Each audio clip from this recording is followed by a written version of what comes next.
जर्द पत्ते सा ये दिल।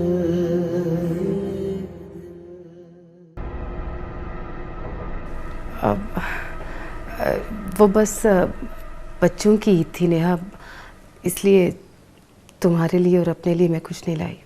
इट्स ओके मामा।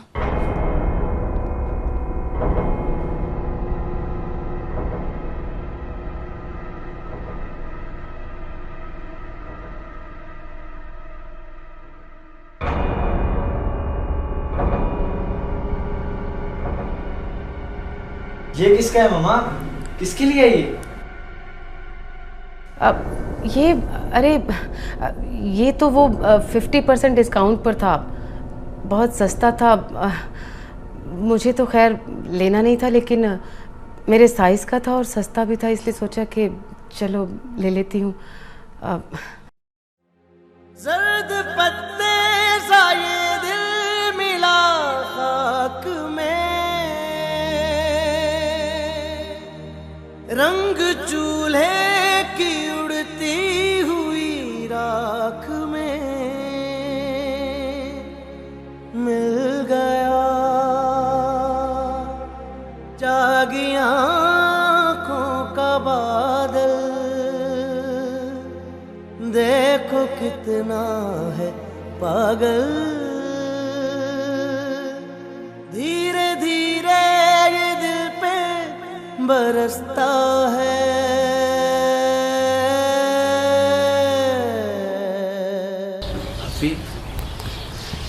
रेहान, आप काफ़ी उदास हैं ना?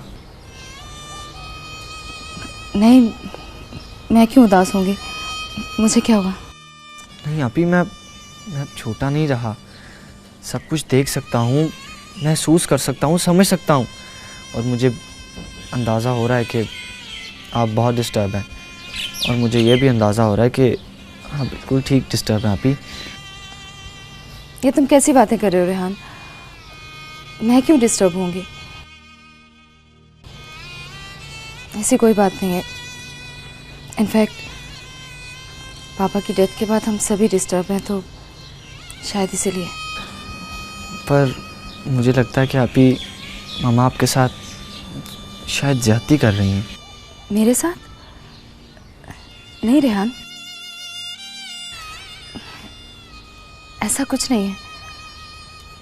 मैं मामा की बेटी हूँ, वो मेरे साथ ऐसा कर ही नहीं सकती, और ना ही मैं ऐसा सोचती हूँ। ओके आपी, अगर आप ऐसा नहीं सोचती तो ये एक अलग बात है आपी, लेकिन ऐसा ज़रूर है। आपी, मैं आपको बस यही बताने आया था कि मैं आपसे बहुत मोहब्बत करता हूँ आपी, कि अगर आप ईद पर नए कपड़े नहीं पहनेंगी तो मैं भी नहीं पहनूंगा। रेहान, ऐसा कुछ नहीं है। देखो, तुम्हारी और इमरान की बात तो और है, तुम लोग छोटे हो ना। लेकिन अगर मामा ईद पर मेरे लिए नए कपड़े नहीं लाई तो अपने लिए भी नहीं लाई, है ना? नेहा आपी, मैं आपसे किसी किस्म की बहस करके आपको मज़ीद तकलीफ़ नहीं देना चाहता। हाँ, एक बात ज़रूर कहूँगा आपी कि आप बहुत अच्छी हैं आपी, आप बहुत अच्छी हैं। रेहान,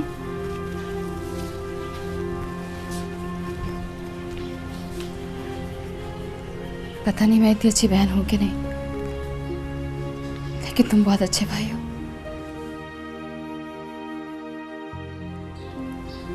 और इस दुनिया में तुम जैसा भाई किसी के पास नहीं है।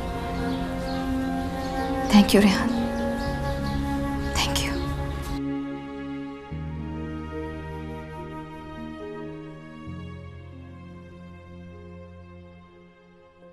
जागी आँखों का बादल, देखो कितना है पागल, धीरे धीरे ये दिल पे बरसता है। दिल है छोटी सी कुटिया, जैसे मिट्टी का हो एक दिया, जिसमें बाती नहीं फिर भी जलता है। रूखा फीका सा सावन, सांस भर का ये जीवन, हर आसमां को तरसता है। तुम अब मुझसे बदतमीजी कर रहे हो Rehan. This is too much. मामा मैं आपसे बदतमीजी नहीं कर रहा हूँ, मैं आपको सिर्फ ये बताने की कोशिश कर रहा हूँ मामा कि आपको इस बात का अंदाजा नहीं हो रहा है, आप आपी के साथ बहुत ज्यादती कर रही हैं। अव्वल तो मैं ऐसा कुछ नहीं कर रही हूँ, और अगर कर भी रही हूँ ना तो तुम अपनी हद में रहो। मैं तुम्हारी मम्मा हूँ, कोई फ्रेंड नहीं जिसके साथ तुम इस अंदाज और इस लहजे में बात करो। आई एम सॉरी मामा अगर आपको मेरा ही लहजा बुरा लगा तो, लेकिन मामा जो बात आपसे मैं कर रहा हूँ वो बिल्कुल ठीक है, आपको आपी के साथ बिल्कुल यूँ नहीं करना चाहिए था।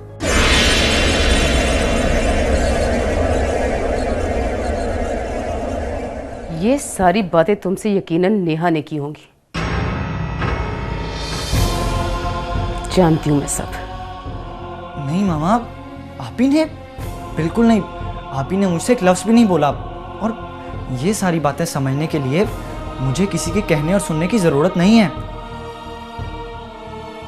जो सलूक आप आपी के साथ कर रही हैं ना वो बहुत ऑब्वियस है, और ये सब किसी अंधे को भी नजर आ सकता है कि क्या हो रहा है। Shut up! जुबान संभाल कर बात करो।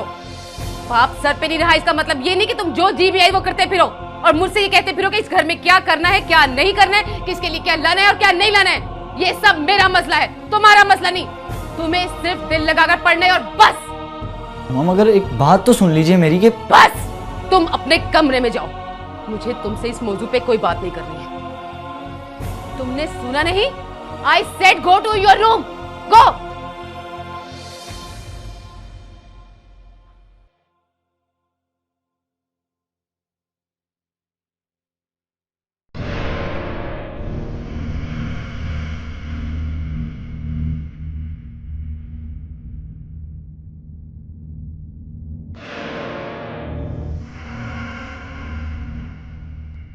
हद हो गई।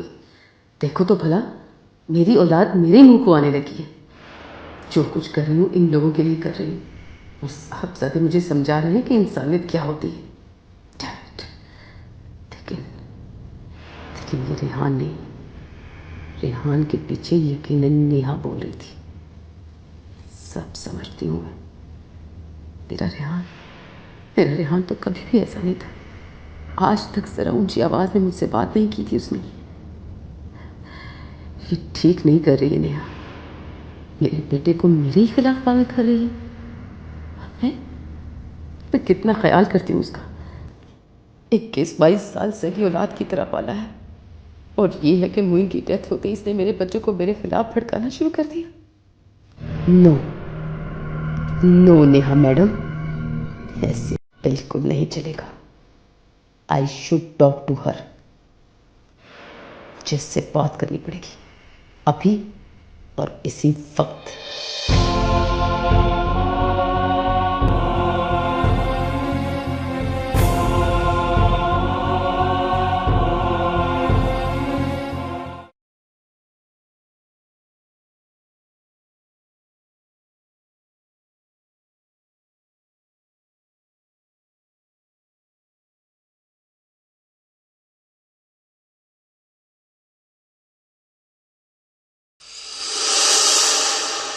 Neha,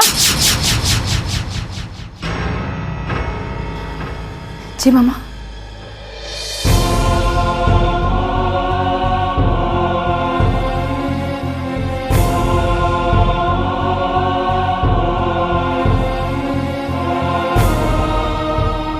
we need to talk. जी मामा, क्या बात है? खैरियत तो है? खैरियत होती तो मैं तुमसे इस लहजे में इस तरह से बात ना कर रही होती। क्या बात है मामा? तुम इतनी बच्ची और इतनी भोली नहीं हो नेहा कि घर में चिंगारियां लगाने के बाद ये समझ भी ना सको कि क्या बात है और क्या मतलब है। रियली मामा, मुझे नहीं पता कि आप क्या बात कर रही हैं। तो मुझे एक बात बताओ नेहा, तुम 21-22 साल की होने को आ रही हो, आज तक इस घर में कोई ज्यादती की है मैंने तुम्हारे साथ? नहीं मामा, कभी भी नहीं। फिर आप ये सारी बातें क्यों कर रही हैं? मैं ये बात इसलिए कर रही हूँ नेहा कि तुमने मुझे ये बात करने के लिए मजबूर किया है। क्या मतलब मामा? तुम अच्छी तरह से जानती हो मोइन की डेथ के बाद हमारे घर के क्या हालात हो गए हैं। खाने तक के पैसे नहीं हैं। रेहान और इमरान बच्चे हैं, उनके दिल ना टूटे इसलिए मैं उनके लिए बकरा ईद के लिए कपड़े लाई और अपने लिए इसलिए कुछ नहीं लाई कि तुम्हें महसूस ना हो। इट्स ओके मामा, आपने बहुत अच्छा किया।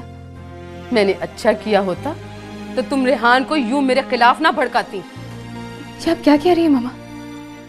मैं वही कह रही हूँ नेहा जो तुमने किया है। रियली मामा, मैंने रेहान से कोई बात नहीं की, वो खुद आया था मेरे पास। सुनो नेहा, मैं तुम्हारी माँ हूं, तुम मेरी माँ नहीं हो। मुझे बेवकूफ बनाने की कोशिश ना करो। रेहान को भला इन बातों की क्या समझ? यकीनन तुम ही ने उसे भड़काया होगा। रियली मामा, मैंने रेहान से कोई बात नहीं की। इनफैक्ट जब रेहान ने मुझसे ऐसा कहा तो मैंने उसे समझाया कि वो इस तरह से ना सोचे। मैंने तो कभी नहीं सोचा कि मैं आपकी बेटी नहीं हूं। मैं अच्छी तरह से जानती हूँ जितना तुमने उसे समझाया होगा। बहरहाल मैं तुमसे किसी बहस में उलझना नहीं चाहती। मैं तुमसे सिर्फ इतना कहना चाहती हूँ नेहा कि मोइन की जिंदगी में भी और उनके बाद भी मैंने पूरी कोशिश की है कि तुम्हें उसी तरह से पालूं, उसी तरह से रखूं जैसे किसी सगी औलाद को रखा जाता है। तुम अगर मुझे सौतेली माँ समझती हो तो समझती रहो। क्या आप कैसी बातें कर रही हैं मामा? ऐसा नहीं है, ऐसा बिल्कुल भी नहीं है। मैंने कहा ना, क्या है क्या नहीं है, मैं किसी बहस में उलझना नहीं चाहती हूँ। मैं सिर्फ इतना जानती हूँ कि जब तक तुम्हारी शादी नहीं हो जाती ना, तुम मेरी रिस्पॉन्सिबिलिटी हो और मैं पूरी कोशिश कर रही हूँ कि अपनी जिम्मेदारी को अच्छी तरह से निभा सकूं। तुम्हारे और मेरे रिलेशन के लिए यही बेहतर है कि तुम ये मनफी सोचें बंद कर दो। यही मेरे हक में भी अच्छा है और तुम्हारे भी। बस यही कहना था मुझे। एक बात का मुझे दुख है और हमेशा रहेगा। मैंने तुम्हें कभी सौतेली औलाद नहीं समझा। हमेशा तुम्हें उसी नजर से देखा और उसी तरह पालने की कोशिश की जिस तरह से रेहान और इमरान को पाला है।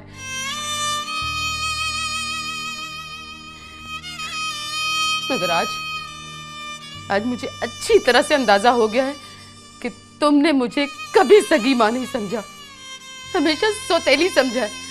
बहुत दुख है मुझे इसका और हमेशा रहेगा।